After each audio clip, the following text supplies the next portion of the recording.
KingofPodcasts.com proudly presents the Wrestling is Real podcast, because wrestling needs us. Brought to you by KingofAmazon.com. KOP is all about Amazon, and so should you. Go to King of Podcasts' special link at KingofAmazon.com. Hell in a Cell tonight made me feel like WWE wanted to make some corrections and some changes. And it still takes me into the whole run around of this company and how inconsistent it is. I'm not saying that the pay-per-view wasn't bad. I think it was fine.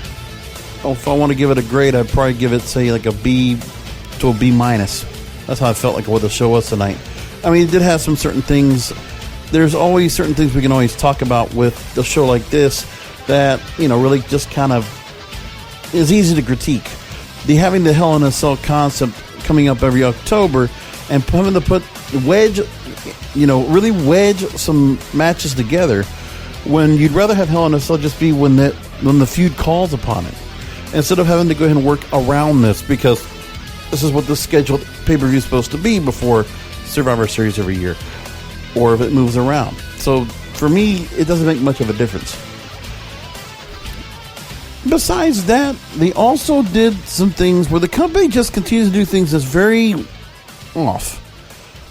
You know, they did put the match, I think that was the draw of this pay-per-view tonight, in Roman Reigns and Jey Uso in the I Quit match. I thought that was the match you finish in the main event with, but they went backwards, and they've done that with shows like Crown Jewel and things like that. You know, when Brock Lesnar's had a match, they decided to do something where they just put it up in the front. It must be some rhyme or reason as to why the card was switched to what it was. But what they decided to do, you know, the whole night was fine. It was they did make some changes just for the sake of changes, I think, because I think there were just things that, I mean, maybe there was something that, in a couple of things that they felt like, well, first of all, there need to be corrections from the previous administrations, if you will, of executive directors, when they had Eric Bischoff and Paul Heyman on board, and some of the things that were being booked, even with what Bruce Pritchard had done in his time doing this role here now, basically running on both shows, and some of the creative decisions that were made that, again, just like Raw might get rewritten on the fly 3 hours before a live show, or as it's going along, like in the days of Nitro, we're back to that again. So the company can't make any real long-term booking, except for a couple of the wrestlers that they want to do that with, and that's what they're deciding. Okay, so that's where they decided to go, and it's just a very interesting route on what they decided to do with things. So they made some changes. Let's talk about the matches we did. First off, the 24/7 title and a short match, R-Truth over Drew Gulak. I didn't catch this match. I was still watching football at that point, so I missed it. The way the matches were booked out and how they were scheduled, they gave a lot of time specifically to the next match, the start of the night, the Hell in a Cell I Quit match for the Universal title. Roman Reigns, accompanied by Paul Heyman against Jey Uso. And in the stipulation of the match, Jey Uso and his brother Jimmy have to take orders and acknowledge Roman Reigns as the tribal chief, or the Usos and their immediate families would be exiled from the Anoa'i family. This has been the best booked thing of WWE right now, period. And I feel like all the effort to make this go right was with this match. This match was everything I would hope for. This was the match of the night. I enjoyed it a lot. The story, much like how they did last time when they faced each other, I just really liked it. I like where we see Roman Reigns, again, a little bit of the playing up of the family dispute and it kind of just being at odds with himself when he wasn't. Just being a pure shit heel. And very diabolical, as a matter of fact. So Jey Uso getting destroyed here for most of the night, and then Jey Uso also getting his shots in. So Roman Reigns still with about, 80% of the offense. Jey Uso being resilient and surviving and showing a lot of courage, which is what they wanted to show in this match.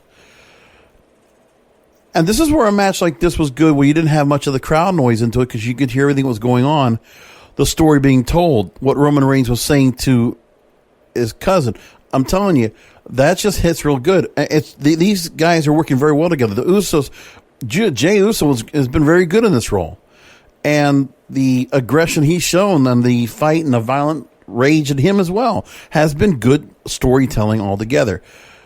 The way the match was put together, I kind of felt it was interesting. They did an I Quit match inside of a Hell in a Cell, but because there's not much you can do. Usually like an I Quit match always has plunder if it's a Falls Count Anywhere, or, Falls Count Anywhere. If it's going to be like that, you always have it where they're going out all these different places with tables or other gimmicks or props or whatever they have. But everything was confined to the cell. This wasn't bad. I mean, the story went long, so they wanted to make sure to bring this all up to continue to tell this story, to let it just ramp up. And really, it was to show Roman Reigns still trying to show some bit of compassion to persuade Jey and Jimmy to fall in line, which was the whole idea of what the story was. But then by the end, we saw that Roman Reigns just completely just did not care for his cousins anymore. He just had complete disregard and had no qualms, doing harm to both of them. I think the guillotine choke was a very nice move to kind of add to the mix into his repertoire. And, it was good. I think Roman Reigns looked strong as hell. He was a compelling character that I enjoyed watching on screen for the most of this night. It was good. Very well done. Very well played out. The ending was very interesting where Jey Uso is basically done. Cannot say I quit. He's incapacitated, basically. And it's not until his brother Jimmy comes out to try to stop the match. And because of the fact that it's some stupid things that were going on that Brian Alvarez pointed out on Twitter, why are the referees trying to do a stoppage in the match? And why are officials coming out to the ring and coming into the cage to try to stop the match as well? No. Let it be an I Quit match. Let's just finish the story. We don't need to continue this going. Like the idea of having Jey Uso in another match here. No, let's finish off here, but let the family continue to have the issues, because there will be issues that will further the storyline, which is what we want. We want actual storyline progression. Now, we don't know where they're going to finish with this, but we see they're in the right direction with this right now, and they're doing some good things with it. So I appreciate all of that. Now, mind-boggling to me is that this is the best book storyline there is on the company. There is so much being added to this. The fact that they cannot try to trickle down some of this creativity down to other feuds, it's something to be said where they're not able to go ahead and put anything out there to kind of help get this kind of intensity, because they're doing things right in this feud. Why can't they do this for everybody else, or at least do it to some other feuds to make some interest? But it's a SmackDown thing. Whatever it is, the SmackDown feuds have a little bit more to work with. Meanwhile, whatever's being done on Raw is doing badly. And that's even with the fact that the Roman Reigns storyline is capable of trying to bring more people in to watch. I would imagine that would be the case. Now, I don't know if that was the case when it came to the ratings the past couple of weeks of SmackDown. They have been pulling over 2 million viewers, and it's been pretty consistent. And if you look at across the board for them, now we don't have the last the week before, but again, they've been staying around 2 million viewers for the last 4 months, for the last 4 weeks, excuse me. So they had the draft. You've had the change with Roman Reigns, and also before that, you also had. I think really Roman Reigns has made the biggest contribution. He has brought some people back to this show to get some interest. So his return has made a significant change. So that's good. But besides that, you have to look at what else can they do here to kind of just get more people involved, or not? Are they not going to be able to bring those people back? Like, is there anything they can do to help get some traction and get things going? I think you're going to have to do is the ratings never pick up right away.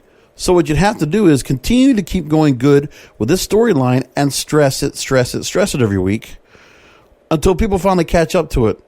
Maybe 3-6 months down the line, maybe right around WrestleMania time. But I think this family storyline needs to progress and continue through to WrestleMania. Some way, shape, or form. I don't know where it goes, but we need to continue this storyline. And now the Usos fall in line behind the tribal chief, Roman Reigns, at the head of the table. Next couple matches really did not give me too much of an interest. Elias over Jeff Hardy by DQ. I don't care about this feud at all. It's a Raw feud, and it's a TV feud. It shouldn't be a pay-per-view match. I mean, it doesn't matter how much Jeff Hardy's out there and how much of an interest or if he's still a draw.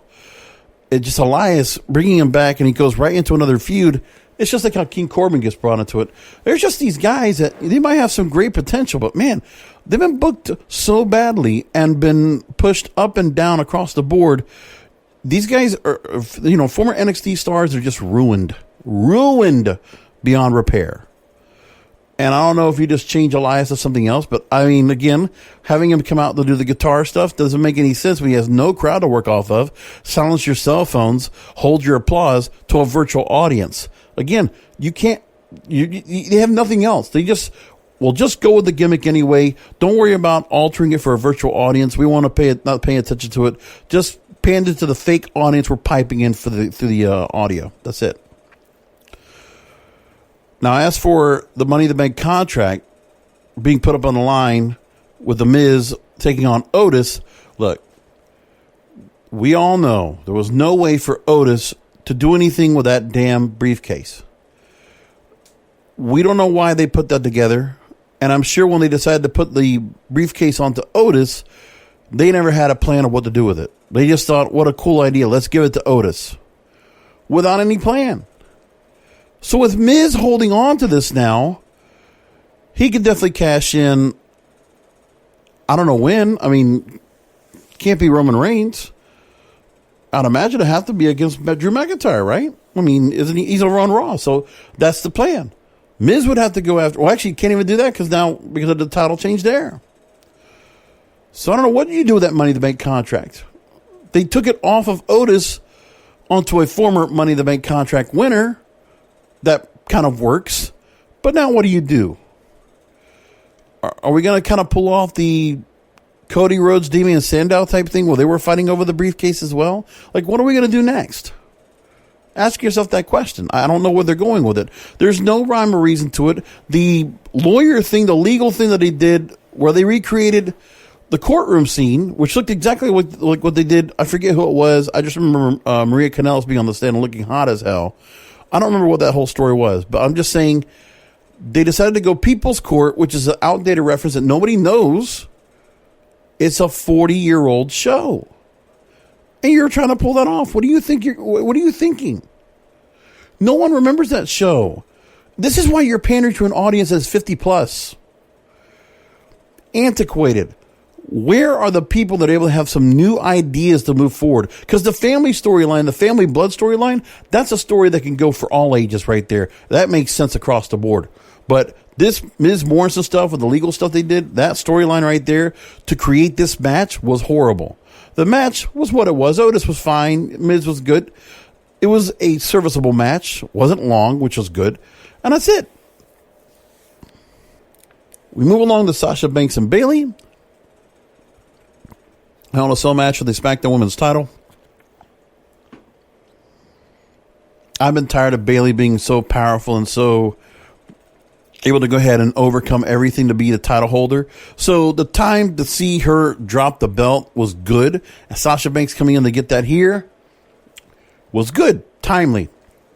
I think Sasha Banks winning it. The match was long, 26 minutes. It's fine.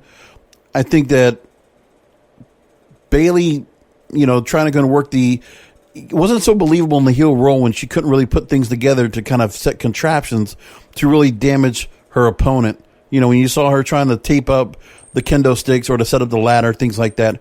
Oh, that was just kind of like, eh. But for what it's worth, the whole match was intended for one purpose, to finally get Bayley to have her comeuppance. Sasha Banks wins the belt. She becomes champion once again. Storyline works as it needs to be. That's totally fine right there. And for Sasha Banks, having her hold that belt now, listen, I just think there's something about her where now that she's champion again, now that she's back to where she was, because what they did with her, the back and forth with her and Bayley, and the way they booked her has also been bad. And you're talking about somebody that's been very popular for a long time. And when it comes to Instagram, when it comes to her online presence, she's the darling on the internet of this company.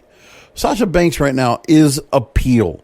You want to talk about appealing to a younger audience? That's it right there. She's the one that appeals the most.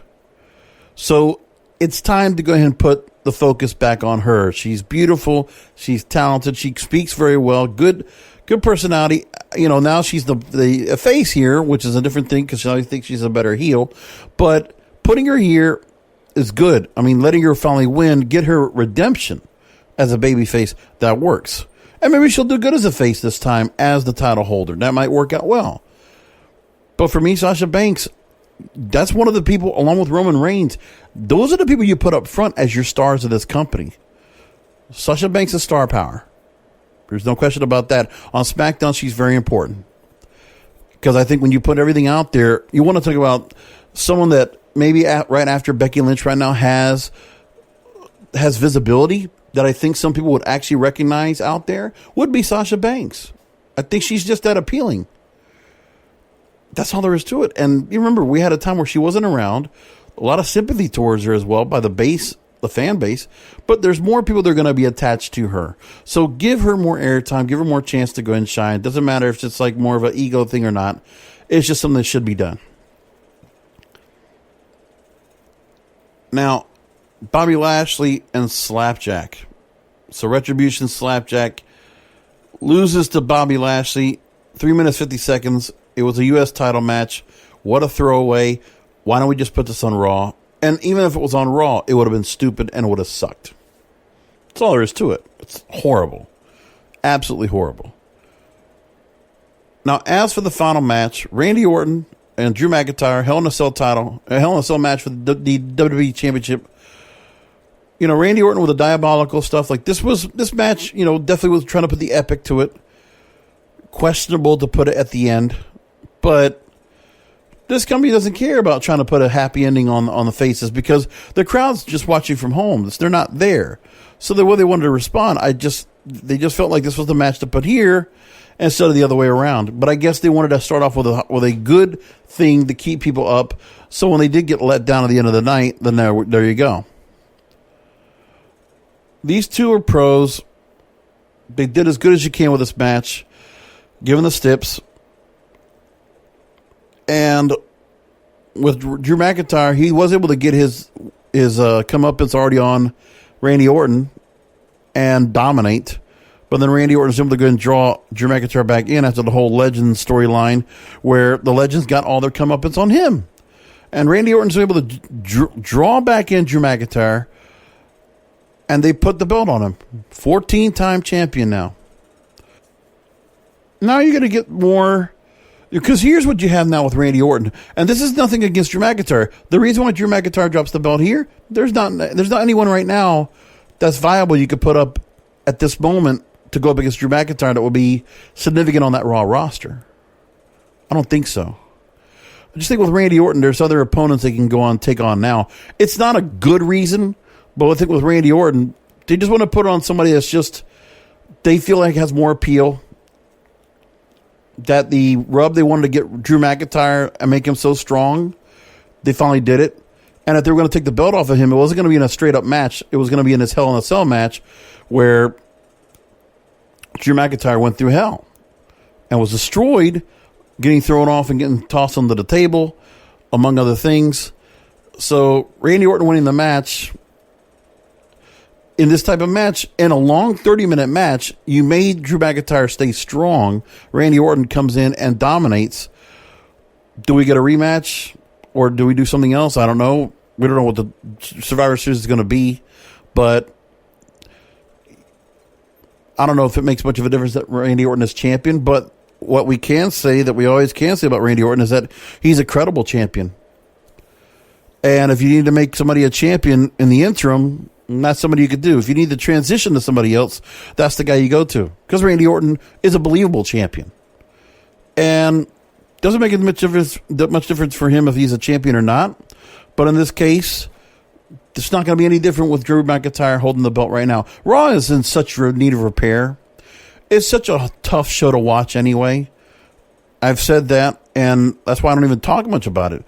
And really, when I talk about WWE as a whole, I really just get some criticisms about it because the creativity is at an all-time low. You know, I feel like I am watching Nitro all over again, or Thunder in some cases, because this show, some of the bungling booking that they do on that show is just, there's some horrendous booking on that show. And it's old thinking. Like, I don't want to, I don't know, man. I just feel like it is old school booking, out of touch with the times, and also without certain logic, where there's some people are just putting out the idea of putting out storylines, but then again, they don't really have anything that goes along with it. They just take a couple of little things that might be kind of new and interesting, but they're not doing good with it. Retribution has really been bad. Raw Underground was also a horrible idea. And really just a lot of things they have on the Raw roster are horrible. They just haven't figured it out. And it's just all in a bad spot right now. SmackDown has some of the organization. They actually have a little bit of continuity. They have some things where the show feels a little bit more enticing. And what's going to be interesting is once we get to crowds, imagine what it's going to be like to try to get people to go watch Raw every week if they get a live crowd once again sometime next year. SmackDown's going to be much easier. But getting people to go ahead and want to commit to putting money down on a Monday night, nobody's going to want to do that for this show. No one. But it's so apparent when you look on this show, the difference between the Raw booked matches and the SmackDown booked matches. Roman Reigns, Jey Uso, Sasha Banks, Bayley, those are the matches of the night. Those are the best matches. On the Raw side, the Randy Orton McIntyre feud, I mean, you can't really make too many mistakes when you have two guys that are true pros that know what the fuck they're doing. But then the rest of this, Elias and Jeff Hardy, is just a horribly booked feud with one guy that feels like he's so undermanned in Elias, it doesn't make any sense why he's even at this level because of how bad he's been booked. Trying to correct a problem from a previous show with Otis and The Miz is also just a big mess up anyway. And I don't think they really made any real change. And also make the mention of that Tucker has now turned on Otis. So now Otis is going to be a single star, and so is Tucker. Well, I mean, what are we going to get? The Shawn Michaels, Marty Jannetty of heavy machinery type feuds going on now? Is that what we're going with? I don't know. And again, Retribution of Hurt Business. It's a non-starter. It's a TV thing. And it doesn't resonate for anything at all. The Hurt Business, give somebody else for them to work on, whatever. I don't know what you do, but it's just not any good. And what I hate to figure out is who are they going to put up against Randy Orton now to go after? I don't know. I mean, there's a few people that we didn't see on this show that we got to think about, okay, what's going to be next? Like Bray Wyatt. No sign of him. I still think he's one of the most prominent things they have right now. A promising future on Raw to make that show something important. That's good. Otherwise, what else do you have? I mean, Shayna Baszler being attached to Nia Jax does not help much. Asuka was not on this pay-per-view tonight. So, there's a lot there. I mean, again, they're trying to go and take some of the stars they took from the draft and move them over and see what they can do with them, but it's just in a bad place right now. It's just a lot of shit, man. And I'm not happy about it, but for the biggest company in the world of professional wrestling, the major leagues, right? They're making, aside from a couple of really good epiphany type, good storylines and good book stars. That goes for the 1/10 of 1% of the roster. As for the rest of the roster and the rest of the storylines, they're all bad. They have a couple of shining moments right now. And if that's the best this company's doing right now on a B-level pay-per-view, it's bad. So Survivor Series is going to change things up because we'll get probably NXT involved. They'll have all these different group matches. So it's just going to be a gimmicky pay-per-view, which, they'll put a couple of matches maybe that are just singles titles, something else that'll happen. But really, we're at the dead point. We're at the end of the year. And who knows what they're going to do. But again, we have to see what the ratings are going to look like at this point. And will the company be experimental? Will they really try to do anything special to really try to draw people in? I don't know. I mean, as long as money's coming in, as long as their revenue's coming in, they're giving dividends to their shareholders. So they feel like they're doing good money-wise. So they're going to feel like, okay, we can keep going with what they're doing. And Vince can get away on shareholders' calls like he'll do in this next quarter. And he'll probably just, the ratings are trying to get a little bit better. Oh, we're rating a little bit better on SmackDown and all. So, he's got excuses enough to go ahead and continue things the way they are. And he's had a little, lack of whatever he has to do when it comes to Saudi Arabia, which has been a non-factor because nobody's talked about it because they never had any shows this year. And Saudi Arabia owes them money. So either which way, as terms of a business, WWE is doing okay given the pandemic. They've survived a lot of different things, from the layoffs, getting the backlash for that, going through the issues for COVID that everybody's all been complaining about, even now, because of the newest things that are going on with COVID. After everything has been done, I mean, most importantly, I think Vince McMahon is just counting the days to where he feels like, okay, we're taking WrestleMania to Raymond James Stadium next year. We're going to have a full-ass crowd. We're going to be the first ones to do, damn it. That's what he's waiting for. I think he's counting the days to that. Well, then, if you're going to do that, Vince, you need to start booking some shit for the show. Time to get some long-term booking started now. Okay, you want to get The Rock over to go and work with Roman Reigns or somebody else? Let's get that going, okay? Let's start that up because that's going to draw a lot of people to that show. What else you got? What else you got? What are you going to bring to us? I want to find out. That's what this company should be working on. Will they? I won't gonna wait. I won't hold my breath, but I will not rule anything out that they might be able to figure something out. I'll leave it there. Leave it 30 minutes, and we'll come back. A few more days. Wednesday going into Thursday. The fallout from Raw. We'll do a preview for Full Gear, which is next weekend. So another post show coming up for that for all of you. So continuing the presence of all the stuff we're doing. If you didn't get a chance to hear, I did do a post show for Impact Wrestling's Bound for Glory last night, which got some people on YouTube decided to go and listen to it, which I appreciate all of you checking it out for yourselves. And I welcome you for coming on back. And by the way, if you're interested, please do subscribe to the channel where I put all of my content up at youtube.com/JBRASCO951. So we'll leave it there. Come back for another Wrestling is Real podcast because wrestling needs us. Thank you for listening to the Wrestling is Real podcast, brought to you by KingofAmazon.com. Follow the King of Podcasts on Twitter, Instagram, TikTok, and on Facebook at Wrestling is Real. Subscribe to the Wrestling is Real podcast through all major podcast platforms, including Apple Podcasts, Google Podcasts, Stitcher, Spotify, Spreaker, and iHeartRadio. You can also look for episodes on his YouTube channel, youtube.com/JBRASCO951. You can find all this information and more by going to the website, WrestlingIsReal.com.